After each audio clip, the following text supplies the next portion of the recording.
ഡയമണ്ട്സിന്റെ പാന്റേ ധരിക്കൂ. സോഡിയാക്കിന്റെ belt, സദാ colourful coat, കഴുത്തിൽ മുറുകി കിടക്കുന്ന ടൈ, ആ പിന്നെ റേബൻ ഗ്ലാസ് ഉപയോഗിക്കൂ. മൊത്തത്തിൽ കണ്ട സിനിമാ നടന്മാര് പോലും തോറ്റുപോകും.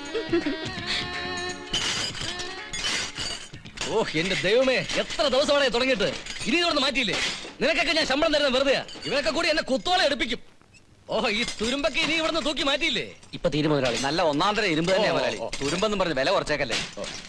എത്ര 99 വരില്ലല്ലോ. അത്രയും വരും. എത്രയും വരും? കാലം തികച്ചു പറയടാ. തേക്കാൻ ബാക്കി നിങ്ങൾ തരുമോ? എത്ര 99 കാലല്ലേ? 30, 60, 90, 50, 200.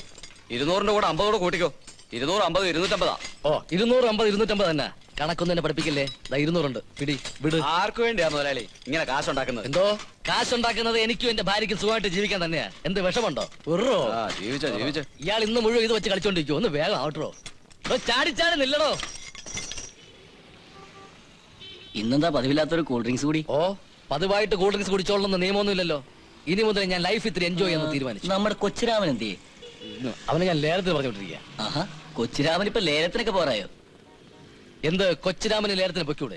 കൊച്ചുരാമനെ കുറിച്ച് നിങ്ങൾ എന്താ കരുതിയിരിക്കുന്നത്? ലേലം വിളിയിൽ അവനെ പോലൊരു എക്സ്പെർട്ട്. ലേലം വിളി ജയിക്കാനായി ജനിച്ചവനവൻ. വാശി അവന്റെ ഒരു വീക്ക്നെസ്, പ്രത്യേകിച്ചും എന്റെ ഉയർച്ചയ്ക്ക് വേണ്ടിയുള്ള വാശി. 25,000. 25,000 ഒരു തരം. 25,000 ഒരു തരം. 25,500. 25,500 ഒരു തരം. 25,500 ഒരു തരം. 26,000. 26,000 ഒരു തരം. 26,000 ഒരു തരം. 27,000 ഒരു തരം. 27,000 ഒരു തരം. 28,000. 28,000 ഒരു തരം. 28,500. 28,500 ഒരു തരം. 28,500 ഒരു തരം. 28,500 രണ്ട് തരം. 28,500 രണ്ട് തരം. 29,000. 29,000 ഒരു തരം. 29,000 ഒരു തരം. 30,000 ഒരു തരം. 30,000 ഒരു തരം. 30,000 ഒരു തരം. 30,000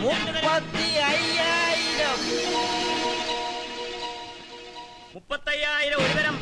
35,000 ഒരു തരം. 35,000 ഒരു തരം. 30,000 രണ്ട് തരം. 30,000 രണ്ട് തരം. 30,000 രണ്ട് തരം. ഉറപ്പിക്കാൻ പോകുകയാണ്.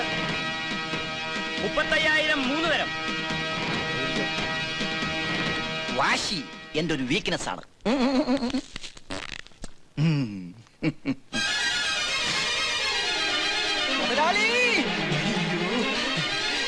അയ്യോ, ലേലം സക്സസ്. കിട്ടി മുതലാളി, പറഞ്ഞതുപോലെ തന്നെ കിട്ടി. നടന്നത് മുഴുവൻ വിശദമായിട്ട് പറ. നടന്നത് മുഴുവൻ വിശദീകരിച്ച് തന്നെ പറയാം. പറ. പറയാം. ആദ്യം നമ്മുടെ ലെവനില്ലേ, കോട്ടപ്പടി കുട്ടപ്പൻ, അവൻ 14,000 രൂപ വിളിച്ചു. എന്നിട്ട് ഞാൻ വിട്ടില്ല. ഞാൻ തീപ്പെട്ടി എടുത്തൊരു ബീഡി കത്തിച്ചു. കണ്ണമാലി കരീം 13,333 വിളിച്ചു. അപ്പൊ ഞാൻ ബീഡി കളഞ്ഞു സിഗരറ്റ് കത്തിച്ചു. അപ്പോഴും വായിൽ മുറുക്കാനുണ്ടായിരുന്നു. You don't worry. Ponnarimangalam Paulose 14,444 വിളിച്ചു. ഞാൻ വിട്ടുവാ. അപ്പോ ഞാൻ സിഗരറ്റ് ആഞ്ഞു വലിച്ചു, പുക പോലും പുറത്തേക്ക് കളയാതെ ആഞ്ഞു വിളിച്ചു. 15,000. നിനക്ക് ഞാൻ സമ്മാനം തരുന്നു. സമ്മാനം തരാൻ വരട്ടെ. ഒന്ന് വേഗം പറയടാ. പറയാം. വാശി എന്റെ ഒരു വീക്ക്നെസ് ആണെന്ന് മുതലാളിക്ക് അറിയാലോ. കോട്ടപ്പടി കുട്ടപ്പൻ 18,550 വിളിച്ചപ്പോ ഞാൻ 20,000 വിളിച്ചു. 1000 പോയി. 1000 പോയാൽ എന്ത് വേണ്ട മുതലാളി?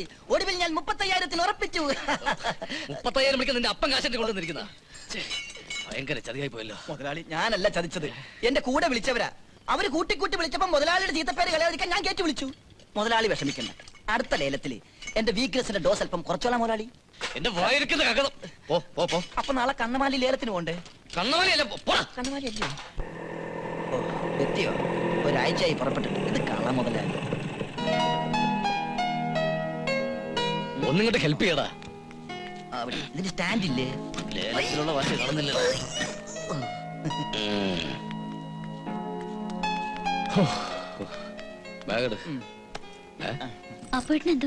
ഒന്നും പറ്റിയിട്ടില്ല മുതലാളി. ലേലം കിട്ടിയ ക്ഷീണത്തിലാ.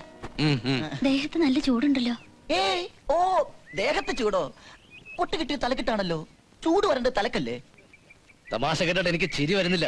നിന്നെ ഇപ്പൊ കൊല്ലാനാ തോന്നുന്നത്. ഇപ്പോഴും മുതലാളി നല്ല ചൂടില്ല. തണുത്ത വെള്ളത്തിൽ നന്നായി കുളിച്ചാൽ മതി. പട്ടിയെ പിന്നെ കുളിപ്പിക്കാം. ആദ്യം മുതലാളി കുളിക്കും. പിന്നെ ചേച്ചി, വെള്ളത്തിന് തണുപ്പ് കുറവാണെങ്കിൽ 2 ബ്ലാക്ക് ഐസ് കൂടി ഇട്ടേരും. അപ്പൊ മുതലാളി എല്ലാം പറഞ്ഞ പോലെ നാളെ കാണാം. കാണണമെന്നില്ല. എന്നാ മറ്റന്നാ വരട്ടെ ചേച്ചി. കുളിക്കാൻ ഐസിട്ട വെള്ളം എടുത്ത് വെക്കട്ടെ? ഐസിട്ട വെള്ളം ഐസ് ഇട്ടോളത്ത് നിന്റെ അച്ഛനെ കൊണ്ട് കുളിപ്പിക്കടി. ചൂട് കൊടുത്തു വേടി. ഐസ് വെള്ളം 25,000 10 35,000 40 17-ാം തീയതി കണക്ക് ചെയ്തില്ലേ? 60,000 അപ്പോട്ടാ അപ്പോട്ടിന്റെ ബർത്ത്ഡേ എന്നാ? 18-12-95. 18-12-95 എന്തോന്നാ 18-12-95 കിട്ടേണ്ട ബാങ്ക് ലോണിന്റെ കാര്യമാണ് ഞാൻ പറഞ്ഞത്. ഈ മാസം അത് കിട്ടിയില്ലെങ്കിൽ ബിസിനസ് കംപ്ലീറ്റ് കുഴയും. വീട്ടിൽ വന്നാലും അപ്പോട്ടിന് കാശിന്റെ ഇരുമ്പിന്റെ കണക്ക് മാത്രമേ പറയാനുള്ളൂ. വേണ്ട, ഞാൻ ഇപ്പൊ ഇറങ്ങിയ രംഗീല സിനിമയുടെ കഥ പറഞ്ഞു തരാം. എന്തേ?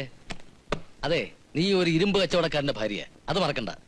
എടി, ഒരു കച്ചവടക്കാരന് എപ്പോഴും കച്ചവടത്തിലെ ലാഭത്തിന്റെയും നഷ്ടത്തിന്റെയും കണക്കുകൾ മാത്രമേ ചിന്തിക്കാനുണ്ടാവൂ. അതുപോലെ തന്നെ ഒരു വീട്ടുകാരിക്ക് വീട്ടുകാര്യങ്ങളെ കുറിച്ചേ പറയാനുണ്ടാവൂ. നീ പണങ്ങണ്ട. കച്ചവട ചിന്തകൾ ഞാൻ 1 മണിക്കൂർ നേരത്തേക്ക് മാറ്റി വെച്ചിരിക്കുന്നു. ഇനി വീട്ടുകാരിയുടെ വീട്ടുകാര്യങ്ങൾ പറ, കേക്കട്ടെ. പറയടോ. അപ്പോട്ടാ ഇതെന്താന്നറിയോ? നമ്മുടെ കുചേലന്റെ കയ്യിലെ പണ്ടൊരു പൊതി ഉണ്ടായിരുന്നില്ലേ? അത് അവിൽ പൊതിയാണെന്ന് ഉൾക്കാഴ്ച ഉള്ളതുകൊണ്ട് കൃഷ്ണന് മനസ്സിലായി. എനിക്കങ്ങനെ ഉൾക്കാഴ്ചയില്ലല്ലോ, സാധാരണ കാഴ്ചയില്ലേ ഉള്ളൂ രേണു. ഓ, എപ്പോഴും ഒരു തമാശയാ. ഈ പാന്റും ഷർട്ടും ആർക്ക് വേണ്ടി വാങ്ങിയതാന്നറിയോ? ഇല്ല, അറിയില്ല. ആർക്കാ? അപ്പോട്ടിന്. അല്ലാതെ ആർക്കാ? അപ്പോട്ടനല്ലേ? നിന്റെ കഴുത്തിൽ താലി കെട്ടി അന്ന് മുതൽ തുടങ്ങിയതാ എന്നെ ഈ കുഴലുകൾക്കുള്ളിൽ ഇറക്കാനുള്ള നിന്റെ ശ്രമം. എന്റെ രേണു, നേര്യമംഗലത്ത് നാരായണന്റെ മകൻ അപ്പുക്കുട്ടന് അന്നും ഇന്നും എന്നും ചേരുന്ന വേഷം ഒന്നേ ഉള്ളൂ, ഈ ഷർട്ടും ഉണ്ടും. അത് മതി എനിക്ക്. അത് പോരാ, ഒരു ഭാര്യയുടെ ഇഷ്ടം കൂടി നോക്കണം. ഓഹോ, അപ്പൊ ഭർത്താവിന്റെ ഇഷ്ടത്തിന് ഒരു വിലയില്ല ഇന്ത്യയില്. എന്റെ രേണു, ചേരാത്ത വേഷങ്ങൾ തമ്മിൽ ചേർക്കാൻ നോക്കരുത്, മനസ്സിലായോ? നീ ഒരു കാര്യം ചെയ്, ഇത് കൊണ്ടുപോയി ആ അലമാരയ്ക്ക് അത് സൂക്ഷിച്ചു വയ്ക്ക്. ഈ അപ്പുക്കുട്ടന് ഇത് എന്ന് ചേരുന്നു എന്ന് തോന്നുവോ അന്ന് ഞാനിത് ഇട്ടോളാം. കൊണ്ടുപോയി വയ്ക്ക്.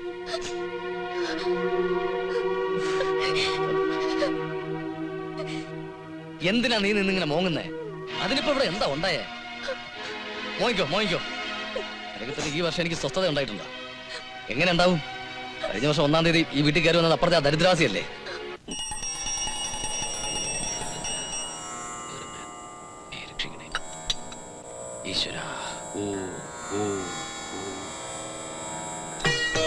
കൃഷ്ണ, ഗുരുവായൂരപ്പ, എന്നെയും എന്നെ അരുമയാണ് പൊണ്ടാട്ടിയും നല്ല കാപ്പാത്തിടണേ.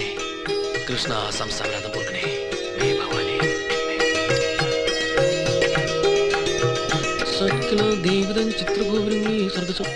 ശാന്ത, വേണമാ? എന്തോന്ന്? പ്രസാദം. പൊക്കോ പൊക്കോ. ദോ വന്നിട്ടേ. എന്റെ ഭാര്യക്ക് നല്ല ബുദ്ധി കൊടുക്കണം. அது வந்து நம்ம சாந்தம் கிட்ட பிரசாதம் கேட்டா നോക്ക് നന്നാ തിരിയും. എനിക്ക് നേർപ്പാടെല്ലാം പിടിക്കാതെന്ന്. தெரியும் தெரியும், எனக்கு நல்லா தெரியும். എൻ അൻപ് റുക്കുവിന്റെ കഴുത്തിൽ താലി കെട്ടി അന്ത നാൾ മുതൽ എനിക്ക് നല്ല തെരിയും എൻ റുക്കു ആരെന്ന്. തിന്നോളൂ, അല്ല തൊട്ടോളൂ. ஐயோ, ஆபீஸ் போ டைம் ஆச்சு. ஒண்ணு சாப்பிட வேண்டாமா? நம்ம சாந்தா கிட்ட சொல்லி ஏதாவது. வேண்டானா நானே எடுத்து வருவேன்.